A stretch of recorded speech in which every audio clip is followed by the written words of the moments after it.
Hello friends, કેરીની season હોય અને થાળીમાં ચટાકેદાર કાચી કેરીનું વઘાર્યું શાક હોય તો બીજું જોઈએ શું? ગરમીમાં તાજગી ભરેલું કાચી કેરીનું મસાલેદાર શાક, ખાટું મીઠું તીખું, ટેસ્ટનું પરફેક્ટ કોમ્બિનેશન અને ફ્રીજમાં 8 થી 10 દિવસ સ્ટોર કરી શકાય.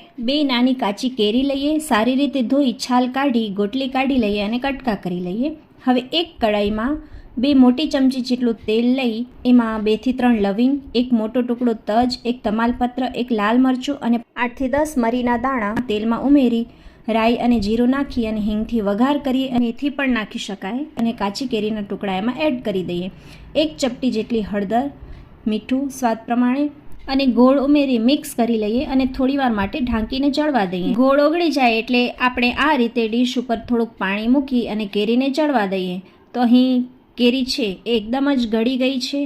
મીઠાશ છે અહીં ચેક કરી લેવી, જરૂર હોય તો વધારાનો ગોળ નાખી શકાય અને સૌથી છેલ્લે આપણે સ્વાદ પ્રમાણે લાલ મરચું પાવડર એડ કરી અને સારી રીતે મિક્સ કરી લઈએ તો આપણી કાચી કેરીનું વઘાર્યું શાક તૈયાર છે, જે રોટલી કે ભાખરી સાથે ખાવાની ખૂબ જ મજા પડે છે. Thank you.